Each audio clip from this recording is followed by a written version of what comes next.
Welcome back to another vlog. We're starting it with a dog walk. I've already done the intro and realised one of the dogs was doing a poo on video. How disgusting. Foul things. In fact, we're real dog people, not cat people, but I can fully understand why cat people say dogs are dirty, filthy things, because they really are, aren't they? Scavenging mutts, rolling in stuff. They smell, but we love them anyway. What's going on today? Well, I've got a real late workload today, so I've got three 45-minute talks tonight, finishing at 9:30 at Girl Guides. In the daytime, I've got to clean out all the snakes and all that kind of thing, and Jackie's on a late shift with her nurse's hat on. Lots to do, but for now, just enjoying a beautiful autumn morning. Catch you later in the vlog, guys. What kind of tree is this? Comment below if you know. I genuinely don't. I'm rubbish with trees, really. Lovely berries.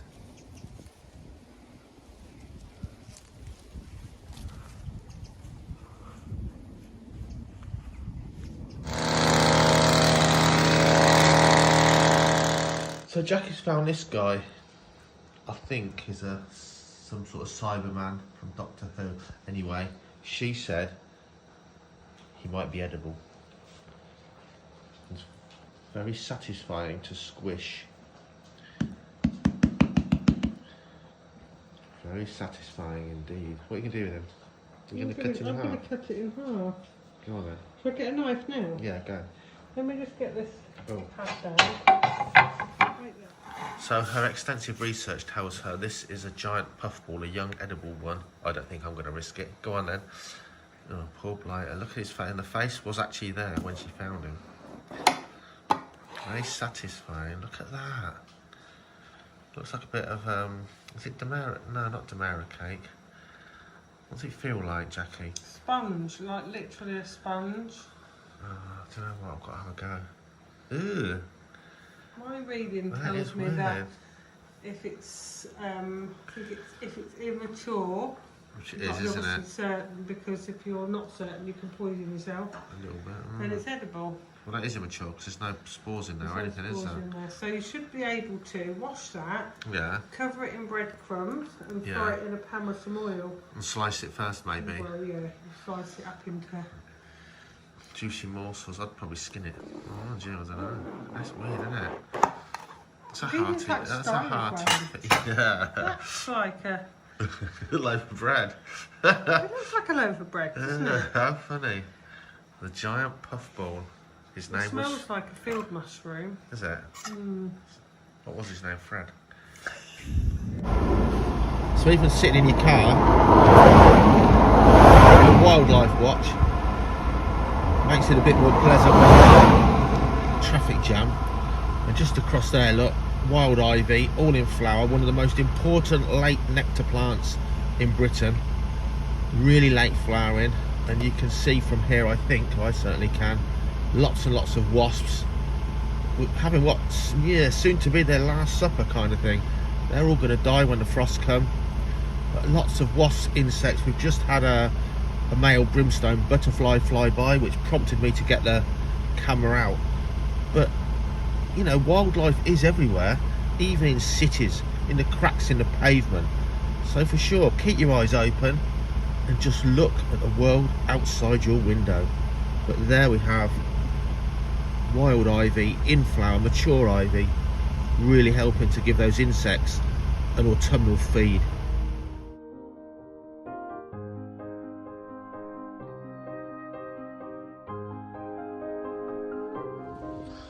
Okay, so yeah, you remember 2 winters ago, pretty much everything got eaten out of here. I've just looked over and seen what looks like a water shrew scarper and go down into the hibernaculum. Now it's probably a baby rat, but either way, I'm now faced with stripping out everything here. Not on my list of jobs to do, but of course that's probably already eaten my lizards and half the slow worms, if not everything in there in the last few days, but we shall see. It was blooming fat, whatever it was. As much as it's nice to have open topped outdoor enclosures, if you're not around, I think you just got to accept it's got to be 1/2 inch or 3/4 inch steel tops on these things, which is really ruins the effect. Just having any netting, just like a garden pond, a wildlife pond, you put netting on, you ruin the illusion. But look at this. I mean, how the God's name has a creature like that got up and jumped into there? But it has, hasn't it? It's climbed up somewhere at the sides or something and jumped in. So who knows what's left in there. Everything's cooled down and slow moving, and there's a ruddy predator living in there. Guys, sorry about the wind noise. Again, this is impromptu. I haven't got my little bit of kit, my little fluffy microphone, but I will talk you through. So I know there's something in here. It can't get out now it's gone in because of the slippery sides. Hibernaculum down there. I'm going to cut off all these plants low so I can see what I'm doing. I'm going to have to get in there and start stripping out, see if there's anything left in there. What a shame, but we'll see. I'll report back. So the vegetation has been taken hard back. Now we've got to start removing some of the obvious cover and then get down there and see what's in that hibernaculum. So good news and bad. We can see one of the common lizards. It's got itself a little hibernation chamber, which I've now had to destroy to get to the hibernaculum here and here. So it's something that's not been eaten, but yeah, let's hope there's more stuff alive. Okay, so there's actually both the common lizards are in there. So that's, or the two that I know of that have survived. That's a good sign. Obviously you don't want to be waking up this time of year, but it is really mild, so probably now or never. Okay, so here he is. A very sad, oh you little bugger, a very cross and frightened young rat. You don't want rats around your property, but equally they're fantastic animals, so go on you little blighter. Not a very healthy looking rat either. So that's the culprit out, the small shallow hibernaculum. I'm going to say he's the only one in here.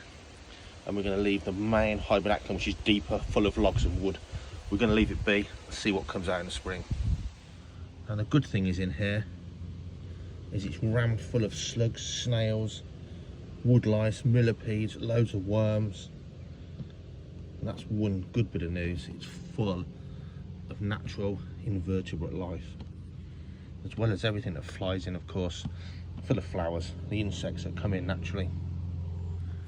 So Ratty's escape, or rather entrance route, was a bit of this cladding that was for a project that hasn't been completed, that had fell against the side here, ramped straight in.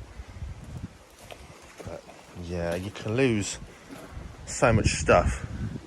Weasels really, rats especially, and a myriad of other predatory things, including of course birds. This stops the predatory birds. It doesn't stop wrens and robins going in and raiding all the food I throw in. But yeah, as per our new enclosures, I think you've got to go for a fine wire mesh for sure. Everyone's back in. I haven't dug down into the hibernaculum, the big hibernaculum. I'm not going to disturb it because I'm pretty sure that's just a rogue rat in there. Time will tell, but it's good to see that the pair of lizards that survived a couple of years ago's winter raiding, they're still there. I'm presuming the slow worms will be buried down as well.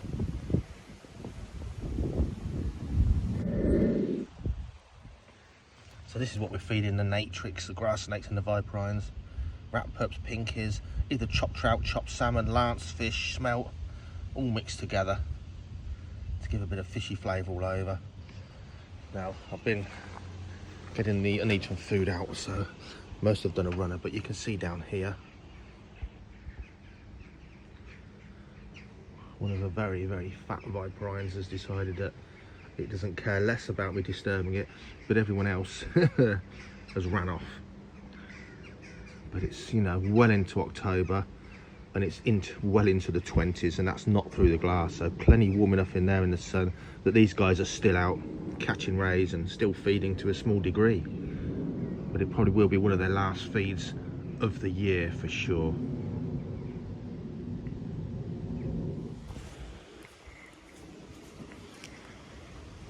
Well, this is my handy tool for lowering the food tray in and removing it.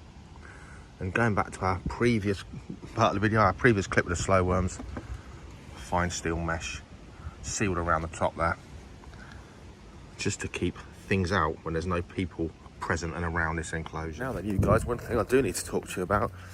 Oh, you're going to hate me for this. Christmas is coming, and running a business like Icarus Falconry, it's no good me telling you about it the week before Christmas. So, I don't want to get on the bandwagon of all the garden centres that started Christmas at sort of the end of August, but for sure, please check out our website. You can not only get 3 different choices of experience down there, you can read all about them, you can look at the birds that we fly. These make great gifts. I'm plagued by planes. These make great gifts to yourself or anyone else, and we really do run the best falconry or birds of prey hands-on experiences in the UK, because we've got the most fantastic staff, but also the very best settings to fly the birds in, for sure. Now, check that out for me. Look at this beautiful countryside. Sorry, but can you believe it's way into October now? It's the best weather we've had. This is absolutely glorious. I'm in a t-shirt, it's sunny, enjoying the last of the sun. We've run some amazing experiences. We run 3 different tiers, but not on the website. We also offer bird adoptions, and you get a variety of things. They make great presents too, for yourself, but really for someone else, I think. You can show your support to the Falconry Centre. You get a gift pack, telling you with a photo about your bird, telling you a bit about the bird. And once a year, in September, we run an adopters evening. For those that are available to attend, they can come along and we'll tell you what we spent the money on and the adoption money, how it's helped the centre, and so on and so forth. They make really nice gifts to support us, but that really is almost like you giving something back. But for sure, the experience days, if you want, or a friend of yours or a loved one wants hands-on experiences with birds of prey, please check out the website and help us out there for sure. I'm actually just walking down to see Mike and John. I think they're doing a bit of training with John's female harrisawk.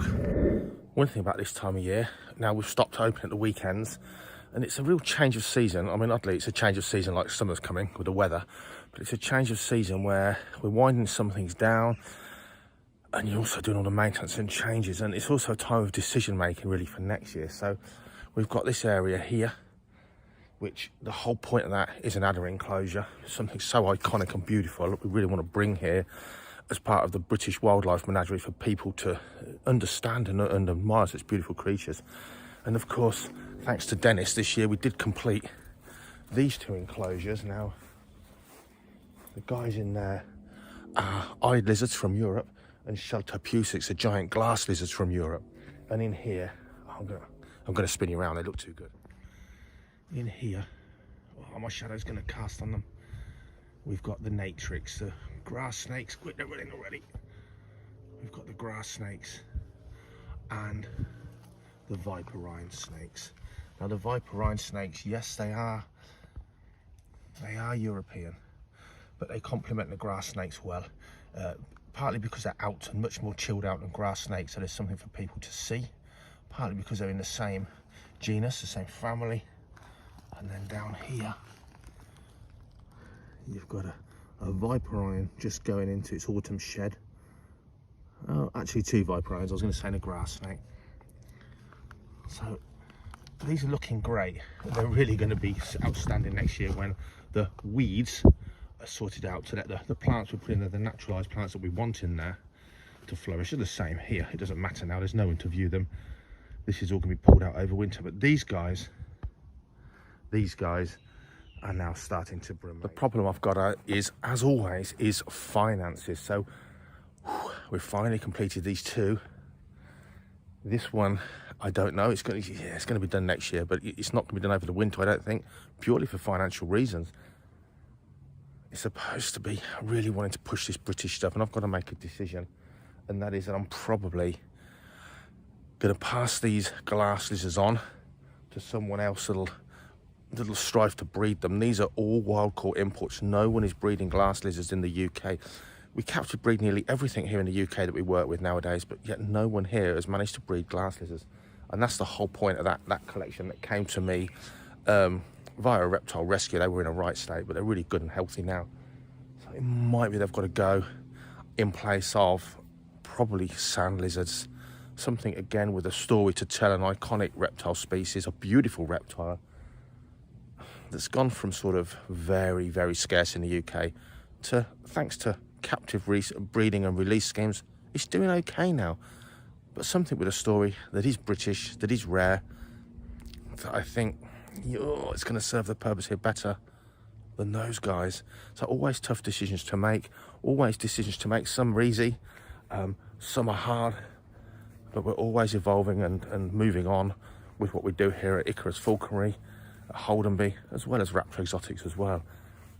Streamlining, adding, subtracting, of course, and things go wrong. So something else we've got to do, of course, is replace Nigel the Harris's hawk. If you've been watching the vlogs, you know that story. Good news is the breeder's got 3 chicks hatched, a late clutch. I'm not going to know for probably 6 weeks, really, certainly until he's gone in and ring the chicks and had a look whether there's a male there, and that's all I want. I don't want a female for the purposes of this job. Keep you posted on there, but yeah, I'll keep you updated as stuff evolves across the 2 businesses.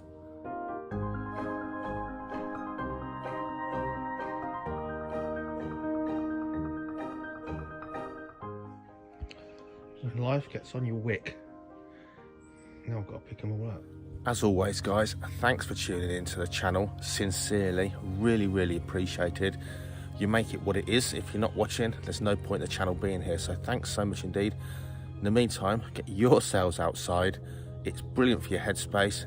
Anywhere outside, but I don't know. Yeah, near water. That's my special place for sure. See you in the next one, guys. Thanks so much.